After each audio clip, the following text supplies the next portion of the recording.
Hey everybody, welcome to Sew with Joe. Today we're picking up where we left off last time, working on a patch on the thigh of one of my 20-plus-year-old pairs of jeans, and sharing some good world news. Let's get into it. Get some thread on the needle. If I can find the end of the thread, there it is. And we'll get to sewing.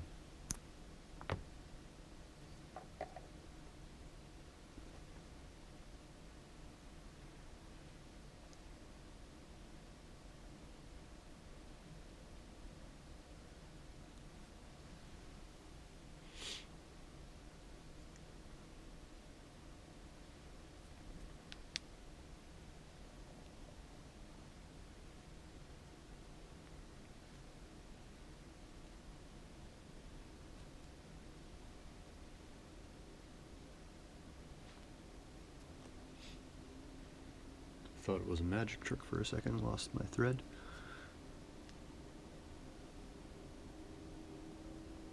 Opened up my hand where there was supposed to be two threads, there was one.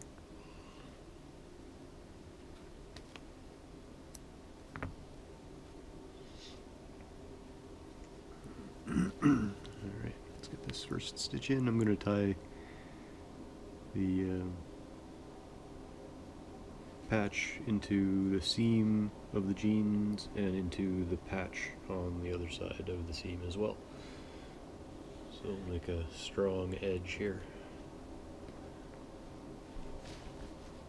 I'm going to break out my thimble for this one.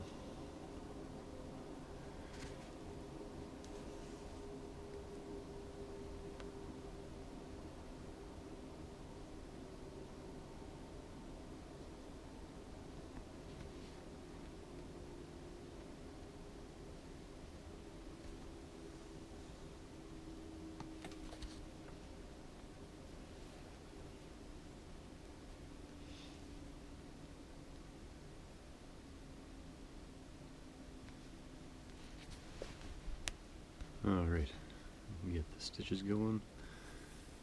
And today in Good World News we've got shoes that are made from coffee grounds and recycled plastic.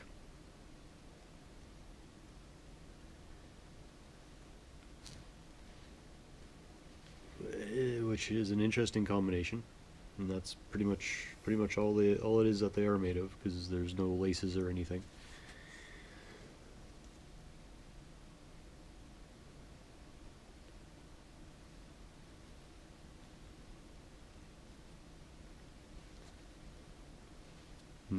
The company is from Finland. It's a Finnish company called Rens. I'm not sure if it would be Rens or Hens. I think that's only in Brazil. If you know proper pronunciation, Rens, Hens. I completely forgot to check that. Apologies.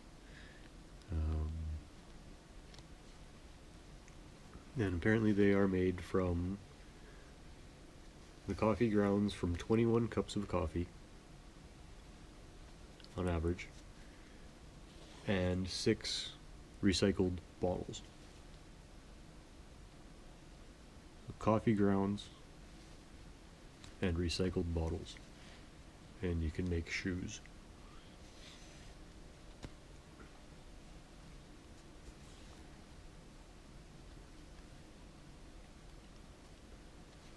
And not only can you make shoes, but you can make shoes which are waterproof,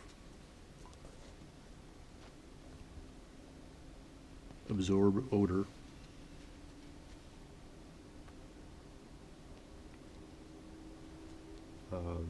they claim that they're comfortable, and they slip on and off easily. So no laces, they are slip-ons, but they did advertise them. I think I watched a commercial as well as the write-up did advertise them kind of directed at active people running and skateboarding and that sort of thing. They definitely don't look like a traditional skate shoe, but for longboarding, it might work. I'm thinking since they're waterproof and absorb odors, they might be good for like lake shoes or like any sort of water shoes, water walking shoes. Because yeah, a lot of times the problem with those things is they start to smell really bad after a while, and if these are made of coffee, coffee naturally absorbs odors. Coffee, cheers.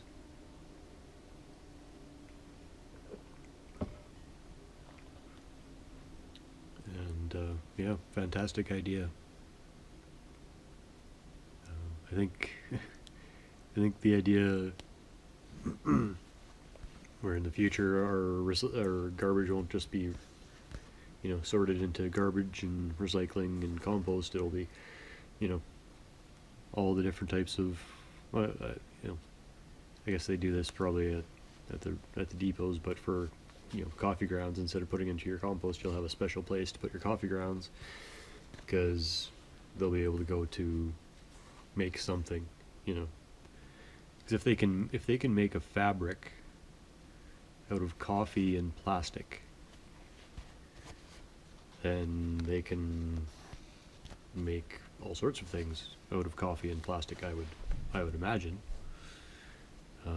So who knows, your coffee grounds might end up, you know, never going in the garbage or your garden again.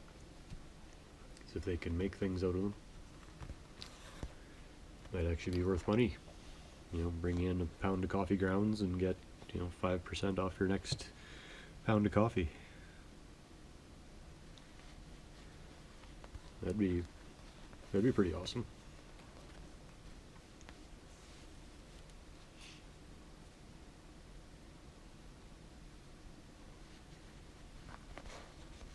Because a lot of the times the only way that you'll get people to not throw something away is to make it worth something. This is something that I brought up for my other series that I had for a long time, and that was my mental health series, called Rubbish Conversation. And I'd go around and I'd collect garbage and talk about my mental health and what was going on, and ways of coping and different things.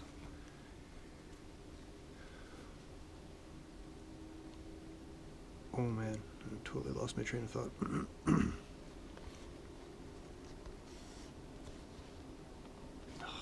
I hate it when this happens. I'm sorry.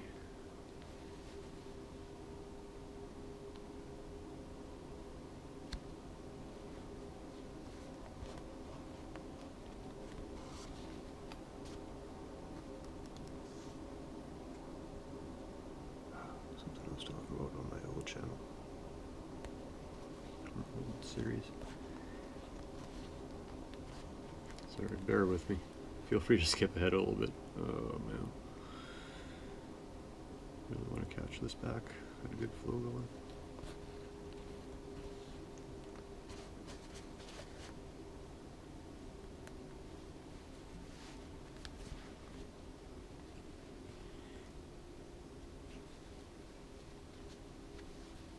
Oh right, okay, cool.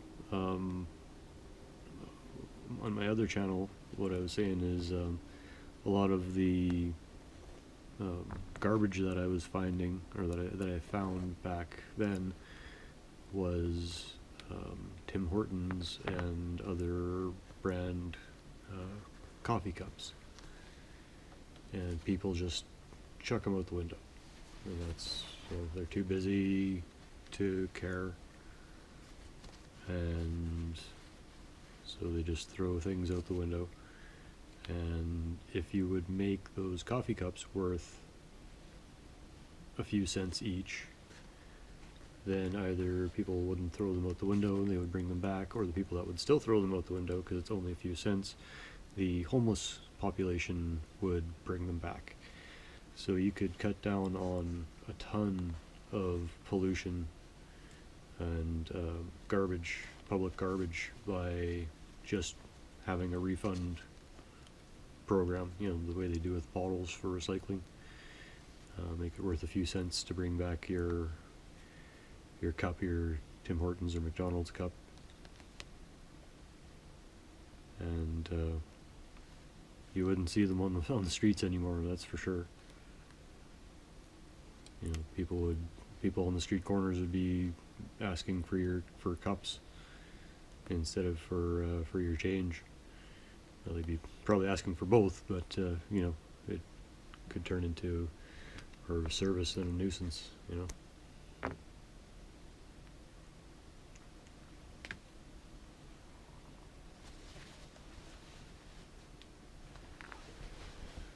Alright, now I have to take a quick look inside. I think I'm right around where I need to start coming across, so I might switch to stitching from the outside to go over. Take out a pin or two, because they are now redundant. Let's have a quick look.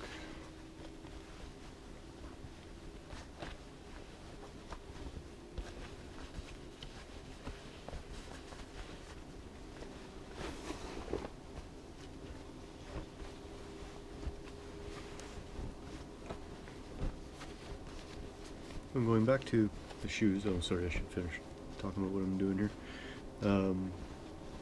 So I'm stitched.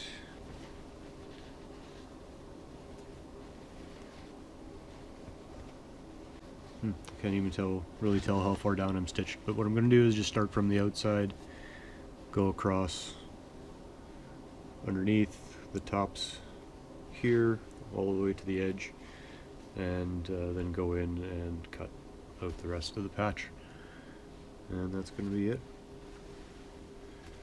So we will sew from the outside for the rest of it. Find my needle. Needle. Does anybody remember that Smurfs? They were looking for a needle in a haystack or something. Needle. I don't know. It's one of those things that sticks in my head. Freaks me out, man.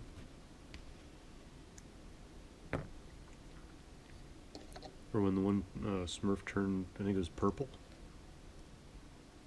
started biting everybody's tails. Saying "Gnap."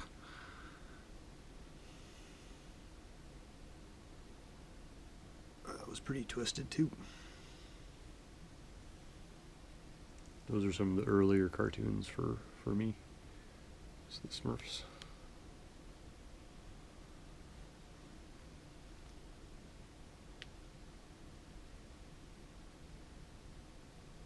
From that fact, somebody guess my age.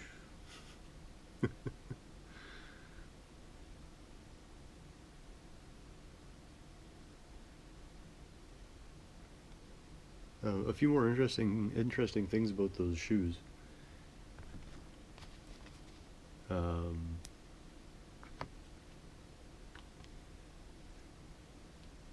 Some of the miscellaneous parts are made from recycled plastic, and one thing I forgot to mention was it's a milky tree sap is how they described it, and that tree sap biodegrades as well, so once a shoe has fulfilled its life,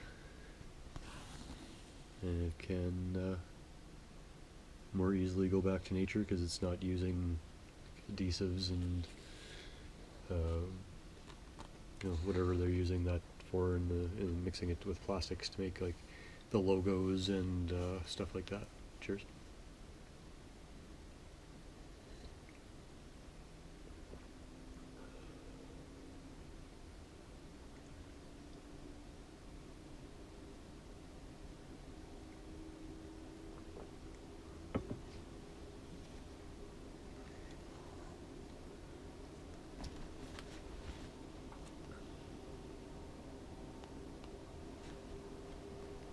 And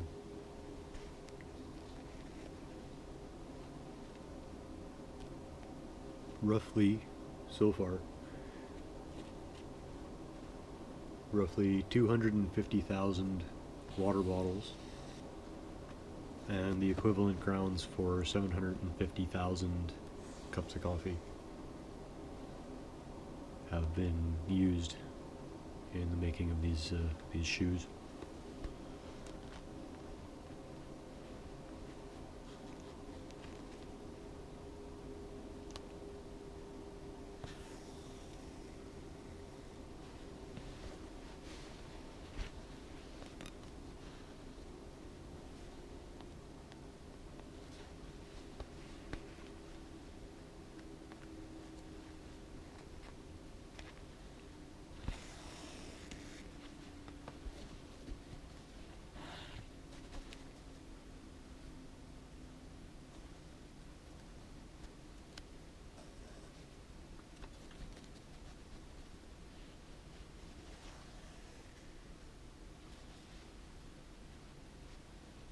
And just a little plug, you'll want to check this to make sure, but I've heard of a 1-year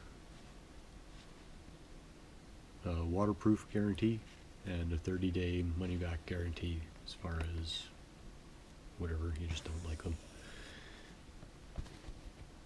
So that's pretty good.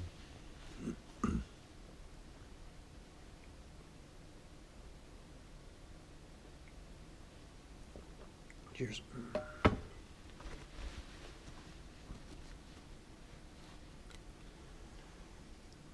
Now moving on to our next story.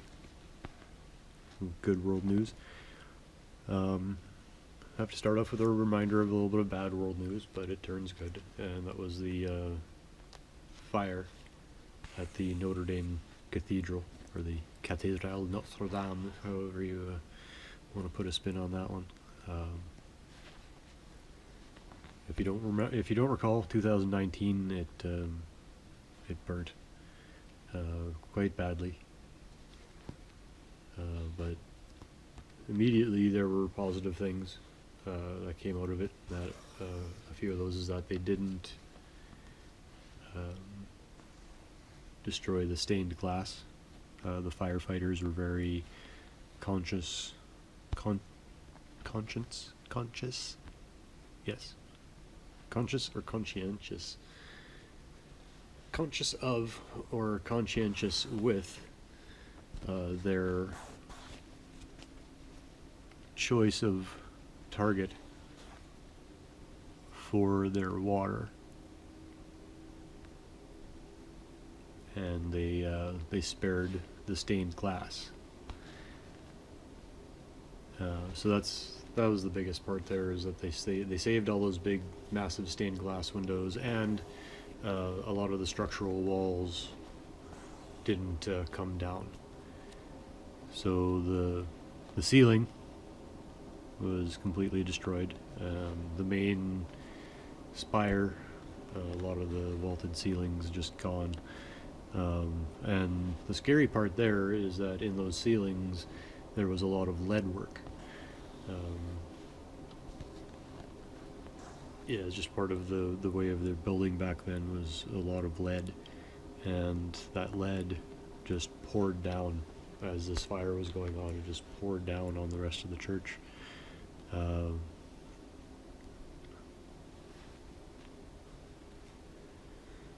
So lots of damage. Pardon.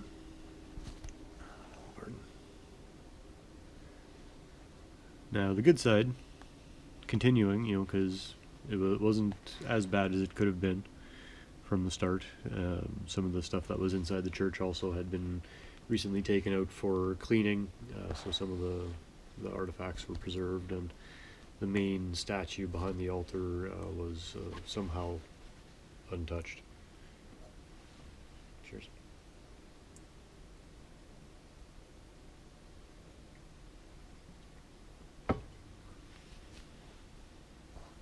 That one has been described as a modern day miracle.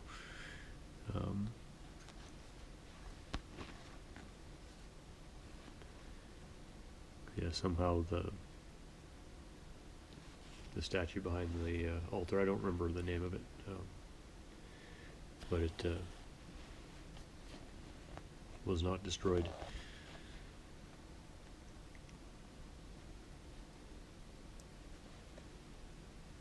The really good news is that there has been a promise made to have the cathedral restored by 2024 for when they're having the Olympics.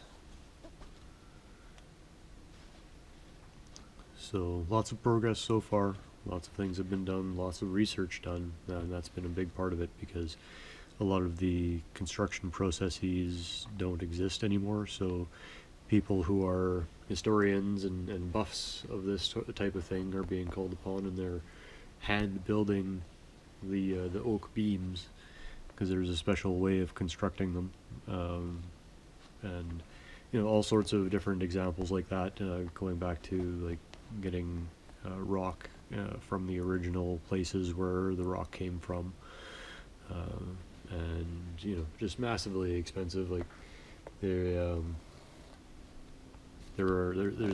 a huge number of architects and experts involved, and donations that have come in, which total around 1 billion euro, and that's a lot of money, and you're going to need it to restore that church,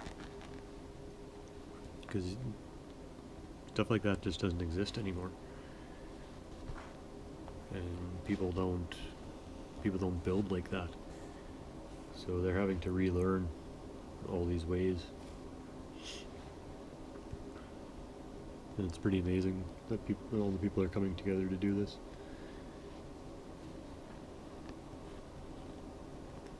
Also, the lead work in the ceilings is going to have to be redone in the old ways, and experts and people are being brought in for that. And I can't even imagine, because for them it won't be stuff that they've ever done before either, because something on this scale hasn't been done in so long. However, it's going to give them a great opportunity, and I genuinely hope they succeed. Hate to go through all that effort and spend all that money and have the roof fall down because someone didn't do the lead work appropriately.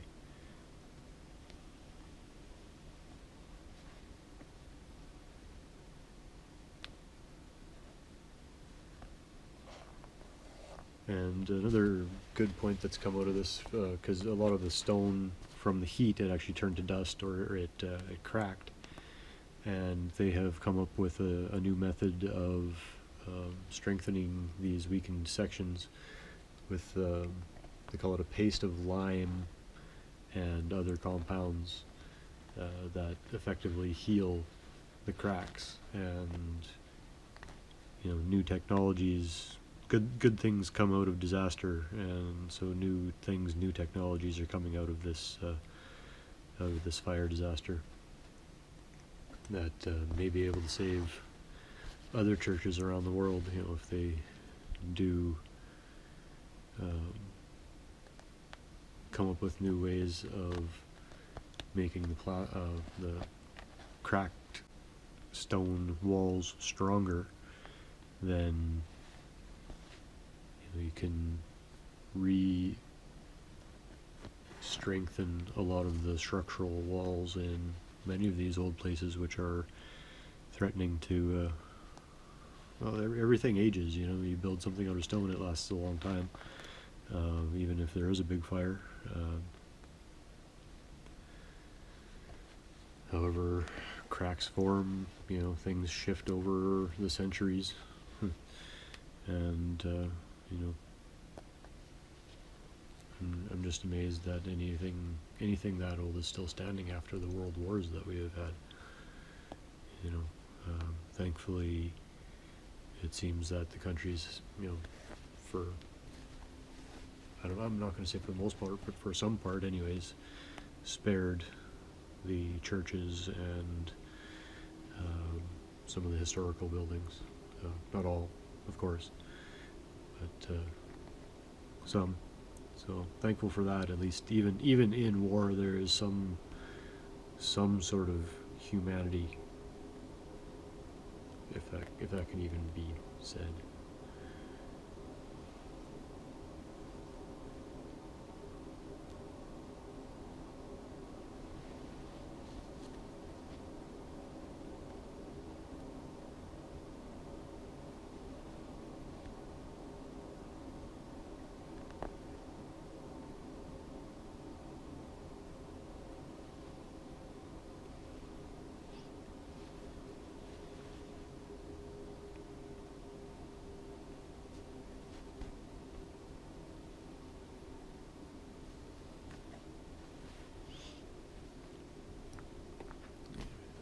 the place to leave that story off.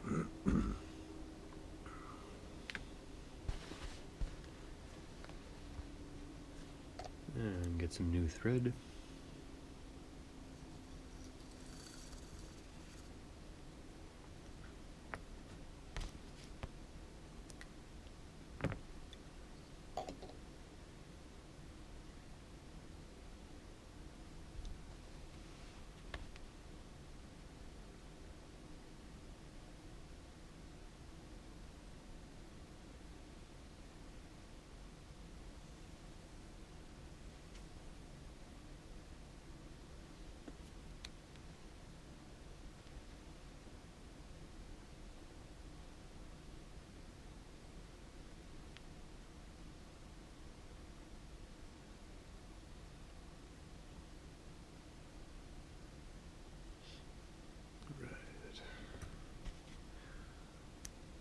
One more thread. Cheers.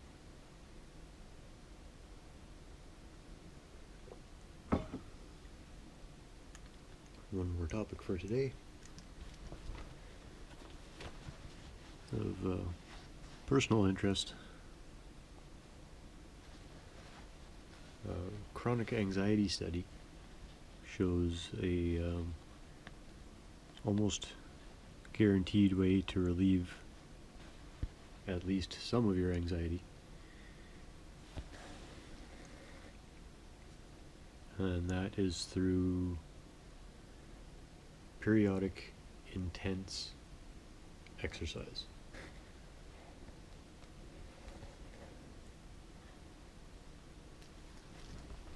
And they did a study of people with chronic anxiety,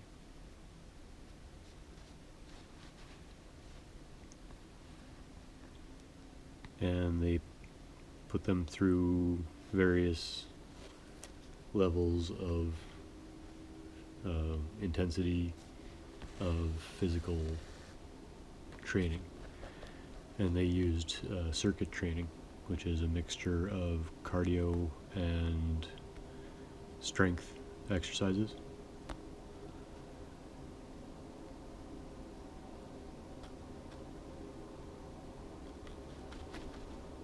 And their regimen was 60 minutes, three times per week.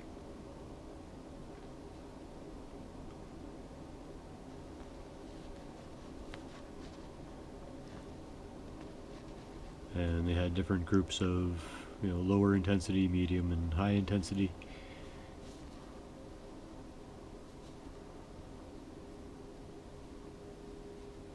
And all three groups showed a general anxiety decrease. So it didn't matter as long as they were exercising regularly and doing some of this circuit training, there was an anxiety decrease.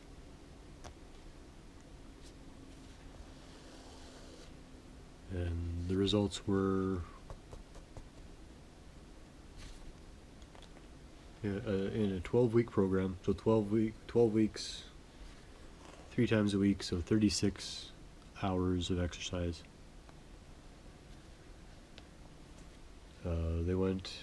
The applicants went from claiming a medium, high, average, constant anxiety level to having a low, average, constant anxiety level.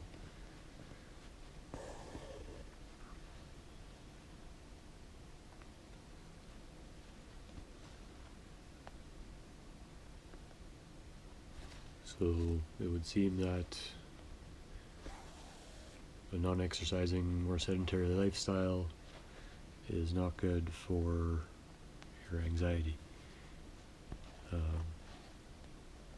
So they said any level, you do any level of exercise, 60 minutes, 3 times a week, and your anxiety will drop. So that's pretty cool, and I think I might schedule myself 3 hours a week and just do something. I was exercising more, and I've completely fallen off of that regimen.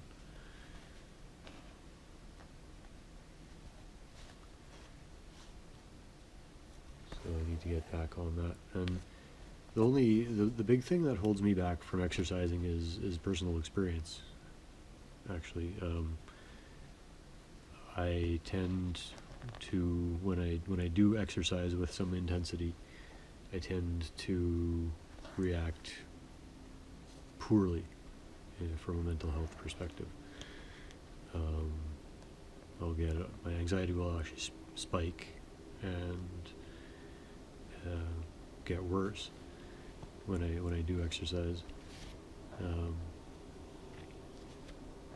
I don't know why. I don't know. Maybe anxiety. Maybe exercise is a trigger for me. Maybe just because it mimics anxiety in a lot of the physiological ways.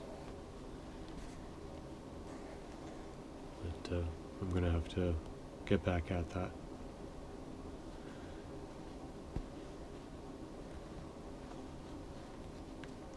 Gained a little bit of weight lately too, so.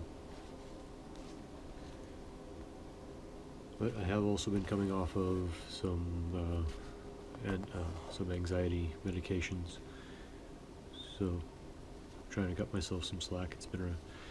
It's been a rough time.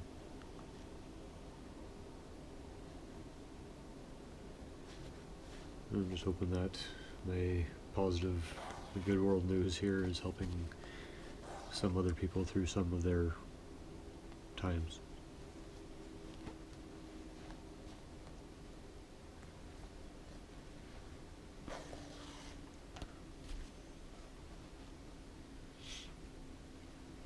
Cheers.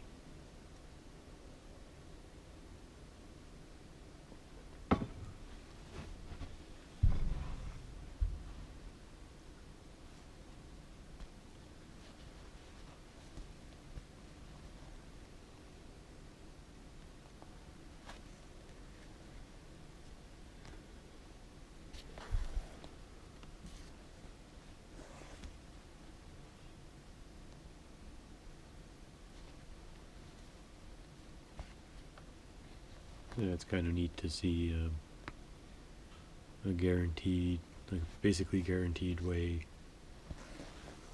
of improving your anxiety issues.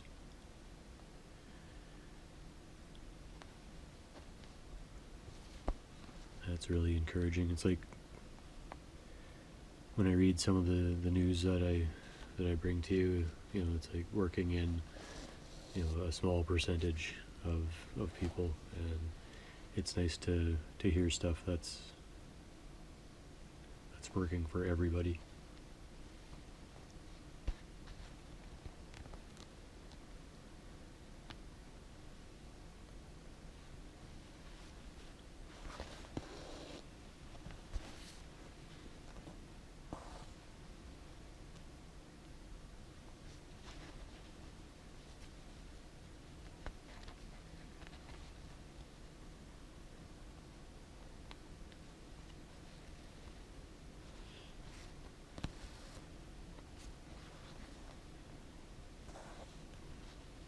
I guess that's where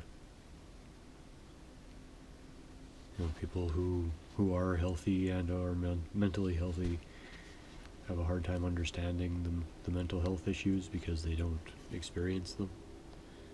And maybe it is a big part that they are in better shape and more healthy, but I'm sure people like that do have anxiety issues too.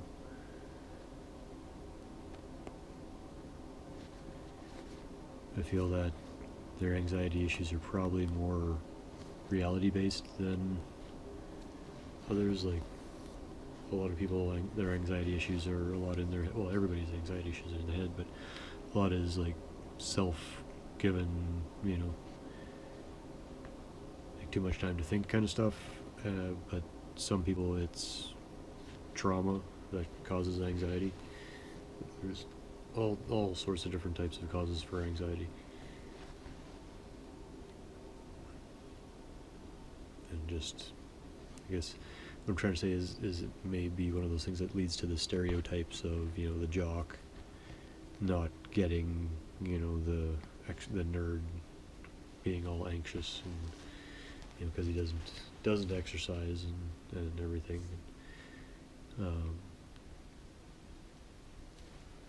You know, it's kind of a might explain that classic scenario.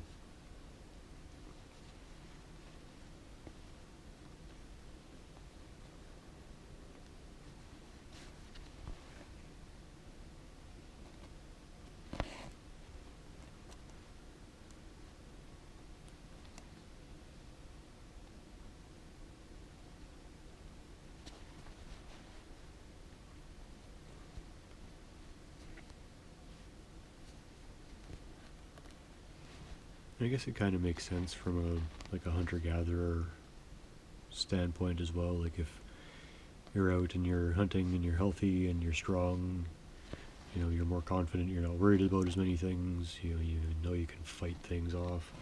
If you're not exercising and you're not in good shape, you know that you can't fight things off, so you're more nervous about what happens if, and there's anxiety. So I guess it does kind of make sense from that point of view as well.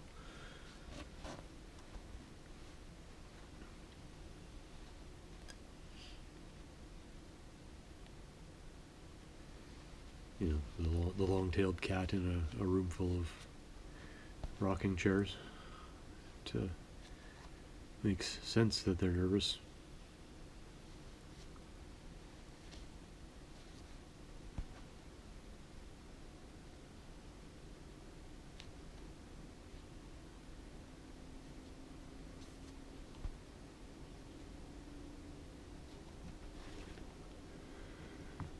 Alright, I think that's good for today. Next episode we will finish up the rest of that patch. Hopefully. We'll aim to finish the rest of that patch. That has come along nicely. The rest of the patch goes all the way down to here, actually. So I'll be counting, I'll trim a bunch out from under there. Just wanted to get this section, because I was getting a hole in here, and the material that I have above is very, very thin, as you can see. Opening up even more. So let's see how it looks from the inside. I want to see what the stitching is looking like. It's always interesting when you're going around patches and things to see what the pattern looks like. So today, here, around, down, around, and over to here. And then next time, connect back to the seam, finish up that bit, and trim out the rest, and that's that patch. And as I was alluding to last episode, possibly some pocket extensions, and yeah, we'll see what else it needs. So, till next time, thanks so much for joining me. Cheers. Oh, I really do appreciate the time we get to spend together. Nice way to get the day going. Or in the day. Or have during midday. I do shoot at different times a day. I'll give you a hint. The amount of natural light in the background gives you a good idea of what time of day it is. So, something to watch for, if you're watching that closely. Thanks for watching, even if you're not watching that closely. And until next time, yeah, keep chilling. Don't forget your cookie. Peace.